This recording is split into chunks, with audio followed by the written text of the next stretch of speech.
नमस्कार। आज अभी सुप्रीम कोर्ट का एक जजमेंट आया है और बड़ा लैंडमार्क जजमेंट है, जिसमें सुप्रीम कोर्ट ने जो वाइफ को और चिल्ड्रन को जो मेंटेनेंस मिलते हैं उससे संबंधित गाइडलाइंस इशू की हैं। तो चूँकि आपसे रिलेटेड है, आम लोगों से रिलेटेड है, तो मुझे लगा कि उस जजमेंट को कानून की मोटी मोटी किताबों से निकाल कर आप तक सरल भाषा में पहुंचाया जाए। तो इस वजह से मैंने ये वीडियो बनाया है। आप जानते हैं कि जो मेंटेनेंस होता है या महिलाओं के लिए, उसका एक सोर्स क्या है? सोर्स है आपका कॉन्स्टिट्यूशन। कॉन्स्टिट्यूशन में आर्टिकल 15 है, जिसमें कहा गया है कि महिलाओं के लिए एक विशेष कानून जो है वो सरकार बना सकती है। आर्टिकल 39 में कहा गया है कि सरकार की जिम्मेदारी है कि वो महिलाओं के उनके वेलफेयर के लिए, उनको आगे बढ़ाने के लिए कानून, तरह के कानून बनाए और उसके लिए काम करे। तो महिलाओं को जो मेंटेनेंस मिलता है वो डिफरेंट एक्ट्स में मिलता है, बहुत सारे एक्ट्स हैं, तो हम लोग उसके बारे में बताएंगे। तो पहला एक्ट है special marriage act. Special marriage act 1954 का है। इसमें क्या होता है, दो डिफरेंट रिलीजन के लोग शादी करते हैं तो वो इस एक्ट में करते हैं। इस एक्ट में केवल वाइफ मेंटेनेंस क्लेम कर सकती है हस्बैंड से। Yes, section 36 special marriage act का है, जो कहता है कि अगर कोई भी डिवोर्स प्रोसीडिंग चल रही है या किसी भी तरह की प्रोसीडिंग चल रही है, मतलब मैट्रिमोनियल डिस्प्यूट से रिलेटेड, तो उस प्रोसीडिंग के बीच में, उस प्रोसीडिंग के चलते रहने तक वाइफ जो है मेंटेनेंस क्लेम कर सकती है हस्बैंड से। उसके लीगल एक्सपेंसेस क्लेम कर सकती है, उस पीरियड में अपने रहने खाने का खर्चा जो भी कर सकती है। सेक्शन 37 कहता है इन केस ऑफ डिवोर्स हो जाता है तो एक परमानेंट एलिमनी कोई भी कोर्ट फिक्स कर सकती है, जो वाइफ को दी जाए, जो हस्बैंड वाइफ की एक तरीके से सहमति से होता है कि दोनों मिलके जो भी इस पे करते हैं। या वो कह सकती है कि नहीं, आप इनको जब तक इनकी रीमैरिज नहीं हो जाती आप उनको मेंटेनेंस मंथली दीजिए। तो ये तो दोनों पार्टियों की सहमति पे डिपेंड करता है। ये स्पेशल मैरिज एक्ट में है। दूसरा क्लेम आप कर सकते हैं हिंदू मैरिज एक्ट में।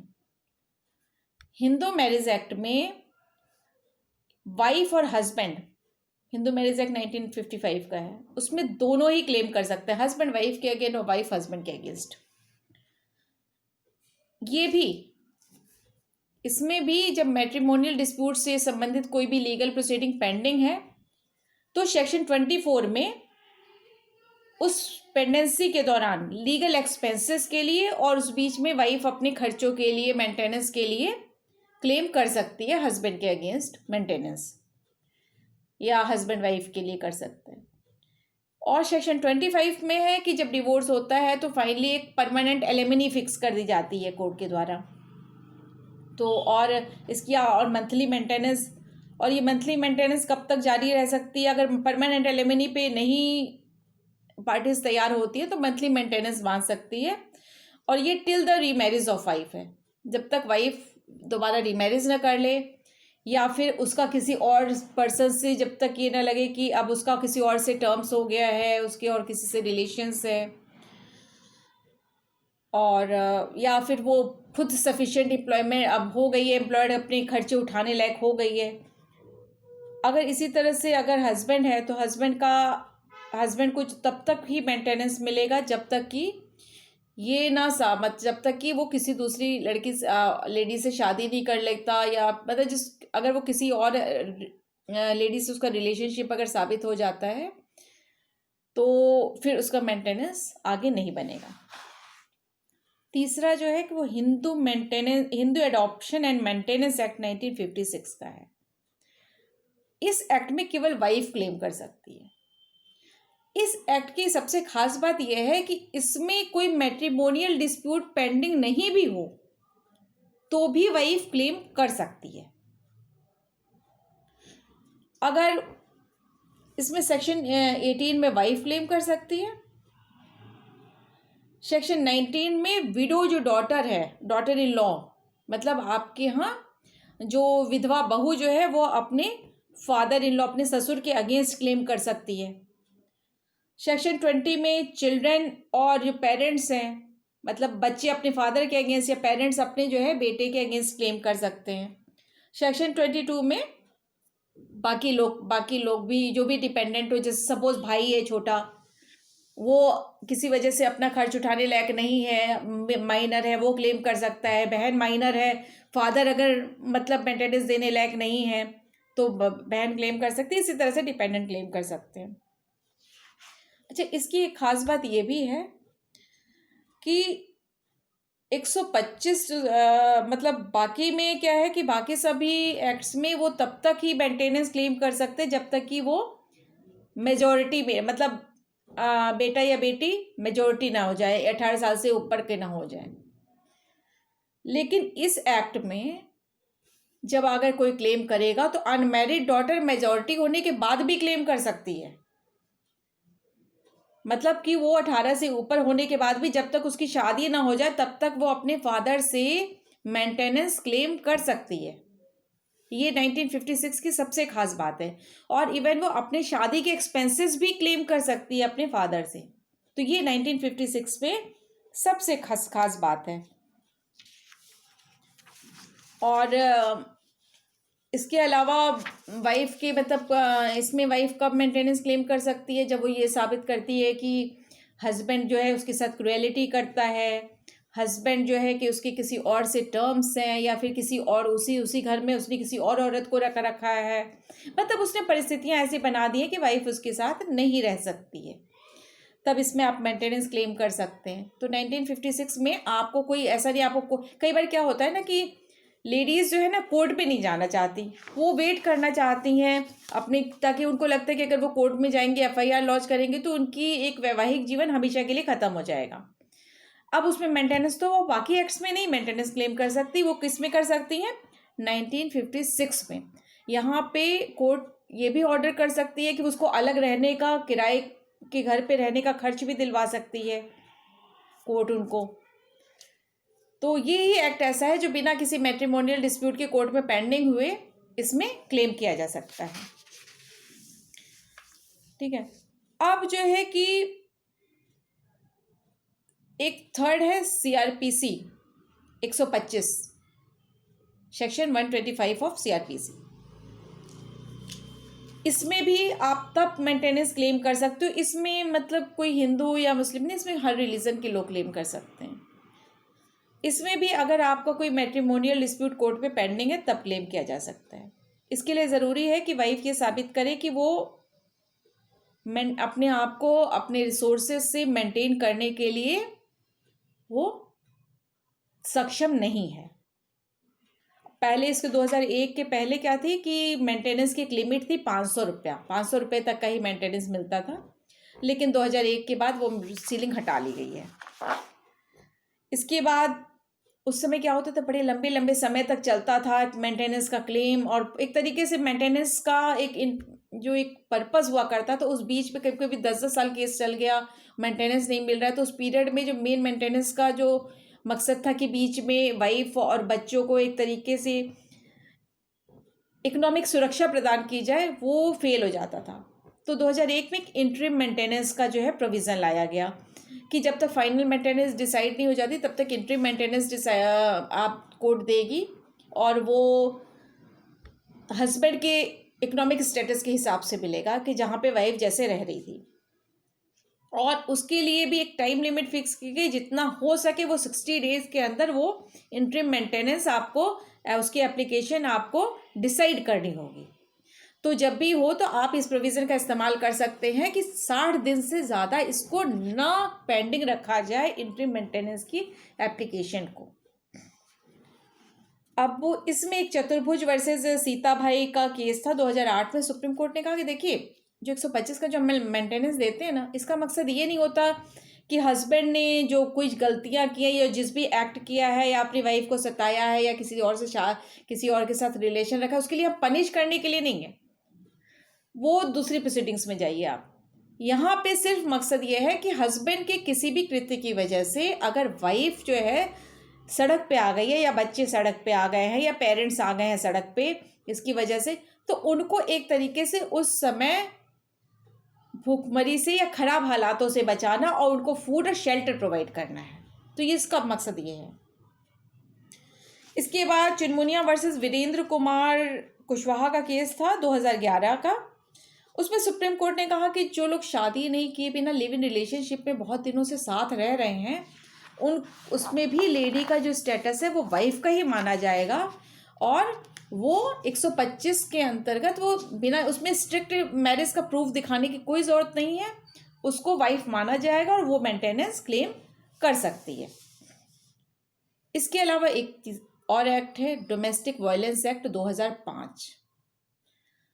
ये एक्ट लाया गया क्योंकि कई बार क्या होता था कि डोमेस्टिक वायलेंस कुछ ऐसे थे जो बाकी चीज़ों में कवर्ड नहीं होते थे, बाकी सारे जो एक्ट्स थे उसमें कवर्ड नहीं होते थे। तो इसे डोमेस्टिक वायलेंस एक्ट 2005 लाया गया। इसका डिटेल में हम फिर किसी वीडियो में बात करेंगे, यहाँ पे हम लोग सिर्फ मेंटेनेंस की बात करेंगे। इसमें सेक्शन 17 में ये रिलीफ दी गई है कि एग्रीव्ड पर्सन इसमें कौन हो, कि लेडी होगी। जो लेडी कह रही है कि हमारे अगेंस्ट डोमेस्टिक वायलेंस हो रहा है, वो सेक्शन 17 में इस बात का क्लेम कर सकती है उसको घर से बाहर ना निकाला जाए।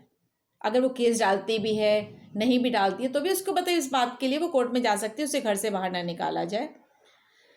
सेक्शन 19 में वो क्लेम कर सकती है कि उसको अलग घर जो है उसको अलग एकोमोडेशन प्रोवाइड कराया जाए उसका, या फिर अगर जैसे वो रेंट पे है तो उसको रेंट पे किया जाए। सेक्शन 20 में वो मेंटेनेंस के लिए क्लेम कर सकती है कि चूंकि डोमेस्टिक वायलेंस हो रहा है और वो हम उनके साथ नहीं रह रहे हैं, तो हम उस बीच में हमारे खर्चे पानी के लिए हमको हस्बैंड से या हस्बैंड न होने की स्थिति में जो भी घर में फादर इन लॉ है उनसे जो है हमें मेंटेनेंस दिलाया जाए। मेडिकल एक्सपेंसेस वो क्लेम कर सकती है अपने। अब यहाँ पे क्या है कि देखिए, अब कई स्टैट्यूट्स में मेंटेनेंस क्लेम करती है। अब उसमें कई बार क्या होता है कि कोर्ट से ये कहा जाता है कि अगर उसने डोमेस्टिक वायलेंस में क्लेम किया है तो 125 में कर सकती है कि नहीं कर सकती है। 125 में अगर क्लेम किया है तो फिर वो हिंदू मैरिज एक्ट में कर सकती है कि नहीं कर सकती है। इसमें कोर्ट ने कहा कि देखिए, आप कर तो सब में सकते हैं, आप 125 में भी कर सकते हैं, उसके बाद आपका मन करे आप डोमेस्टिक वायलेंस में भी कर सकते हैं, लेकिन उसके लिए कुछ गाइडलाइन होनी चाहिए। उन्होंने कहा कि इस पे फिर कोर्ट के सामने मैटर गया तो कोर्ट ने कहा कि इसमें कुछ नेशनल लीगल सर्विस अथॉरिटीज़ से उन्होंने कहा कि आप सारे स्टेट की जो लीगल सर्विस अथॉरिटी हैं उनसे आप सजेशंस मांगिए कि इस पे हम क्या किया जाए।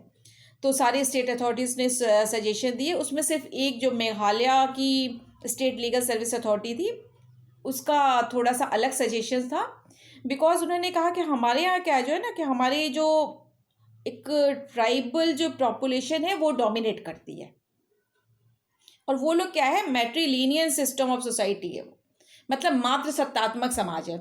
वहाँ जो सबसे छोटी बेटी होती है वो कस्टोडियन ऑफ प्रॉपर्टी होती है। प्रॉपर्टी पे क्या है उसका वो चलाती है, वो प्रॉपर्टी पे मेनली उसका अधिकार आता है, उसको प्रॉपर्टी पास होती है, और वो अपने मामा की मदद से सारे इकोनॉमिक डिसीजंस लेती है। इनकम टैक्स से उनको सेक्शन 10(6) में छूट मिली हुई है, तो इसलिए थोड़ा सा वहाँ मामला अलग हो जाता है, तो उसके लिए एक अलग से रूल बनाए गए।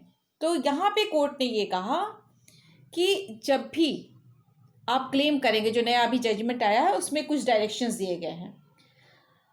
उन्होंने कहा कि सपोज आपने 125 में क्लेम कर दिया है, इसके बाद आप फिर जाके डोमेस्टिक वायलेंस में क्लेम करना चाहते हैं तो आप कर तो सकते हैं, बिल्कुल कर सकते हैं, लेकिन आपको अपना जब आप सक्सेसिव नेक्स्ट वाले में क्लेम करेंगे तो आपको बताना पड़ेगा कि आपने पहले वाले में भी क्लेम किया हुआ है, और वहां से अगर कोई ऑर्डर हुआ है मेंटेनेंस का तो वो भी इसमें डिस्क्लोज करना होगा।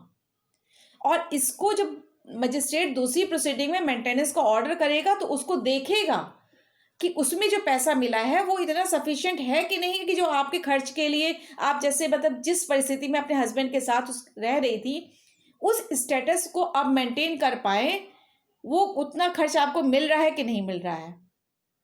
तो अगर इतना सफिशिएंट खर्चा पहले मिला हुआ है तो वो आपको मना भी कर सकता है, अगर उसको लगता है वो सफिशिएंट नहीं है तो उतना और भी दे सकता है। तो ये मजिस्ट्रेट के डिस्क्रिशन पे है, तो इसलिए वो पहले वाले को ज़रूर देखेगा। अगर मान लीजिए उसमें 5,000 का आपको क्लेम मिला हुआ है, 5,000 मंथली मेंटेनेंस मिल रही है, लेकिन आप प्रूव करते हो कि जब आप अपने हस्बैंड के साथ रहते थे तो आपका एक तरीके से जो स्टेटस था वो आपका मंथली जो है आपके ऊपर एक्सपेंसेस 10,000 या 15,000 का था, तो आपको नेक्स्ट प्रोसीडिंग में मजिस्ट्रेट कह सकते हैं कि चलिए वो 5,000 था, 10,000 हम आपको और दे देते हैं, तो इसमें 10,000 का मेंटेनेंस बांध सकता है। तो आपको ये चीज़ दिखानी होगी। इसके अलावा आपको अपने असेट्स दिखाने होंगे। वाइफ या हस्बैंड जब क्लेम कर रहे हैं तो उनको ये दिखाना होगा कि सपोज जैसे वाइफ है, उसको अपने जो मतलब पेरेंट्स की तरफ से जो प्रॉपर्टी मिली हुई है वो कितनी है, क्या उससे वो, इसके अलावा उसकी अपनी अर्निंग है कि नहीं है, उसके पास क्या असेट्स हैं, क्या उनसे वो अपना मेंटेनेंस करने में सक्षम नहीं है, तभी उसको मिलेगा। अगर उसको, और इसलिए कोर्ट ने कहा कि दोनों पार्टीज को अपने अपने असेट्स उसका एफिडेविट फाइल करना पड़ेगा कोर्ट में कि हमारे पास, हस्बैंड के पास कितने असेट हैं और वाइफ के पास कितने असेट हैं, और किसी ने अगर गलत किया तो उसके खिलाफ क्रिमिनल प्रोसीडिंग शुरू की जा सकती है, कंटेम्प्ट ऑफ कोर्ट की प्रोसीडिंग शुरू की जा सकती है, ताकि ये किसी को हरस करने का जरिया ना बने। मतलब कभी हस्बैंड के पास जो है कि बहुत अच्छी इनकम होती है, प्रॉपर्टी होती है, बट वो सारी डिस्क्लोज नहीं करते और वो बताते नहीं, और वाइफ के पास कोई जरिया नहीं होता कि वो उनकी प्रॉपर्टीज़ के बारे में बता सके। कई बार क्या होता है कि वाइफ के पास सब कुछ अच्छा होता है, बट इसके बावजूद वो जो है कि सिर्फ हरस करने के लिए आप क्लेम कर रहे हो, उसमें मेंटेनेंस क्लेम कर रहे हो, तो वहाँ पे भी जो है कि कोर्ट ने कहा कि हम किसी को हरेसमेंट करने के लिए मेंटेनेंस नहीं दे रहे हैं, ये सिर्फ आपको, आप अपने आप को मेंटेन कर सके, आप सड़क पे ना आ जाए, इस वजह से हम आपको मेंटेनेंस दे रहे हैं। तो ये सब चीज़ें कोर्ट ने अपनी गाइडलाइन बनाई है। उन्होंने कहा कि बहुत सारी चीज़ें देखी जानी चाहिए इसमें, कि वाइफ अलग क्यों रह रही है, क्या वो अपनी मर्जी से रह रही है, उसने जो है कि क्या वो अपने बच्चों के साथ, मतलब क्या उसका, क्या, हाँ, वो अपनी शादी के बाहर उसका अपना कोई टर्म्स तो नहीं, कोई रिलेशनशिप तो नहीं है। इसके अलावा बहुत सारी चीज़ें वो देख सकती है कोर्ट। तो ये सारे मजिस्ट्रेट के डिस्कशन पे डिपेंड करता है कि वो देखेगा कि वाइफ के पास एक सफिशिएंट कॉज है कि नहीं अलग रहने का, या हस्बैंड के पास है कि नहीं है सफिशिएंट कॉज अलग रहने का। तो ये सारी चीज़ें देखकर तब जाकर उसको मेंटेनेंस मिलेगा। तो ये आप लोग के लिए जानना बहुत ज़रूरी था, ये वीडियो इसीलिए बनाया जा रहा है। तो अगर देखिए, ये वीडियो हम लोग इसीलिए बनाते हैं ना कि आप लोग कानून को जानें और सरल शब्दों में जानें। तो इसलिए अगर आपको वीडियो अच्छा लगता है तो इसे लाइक करें, शेयर करें, ताकि सभी लोग इससे लाभान्वित हों। नमस्कार।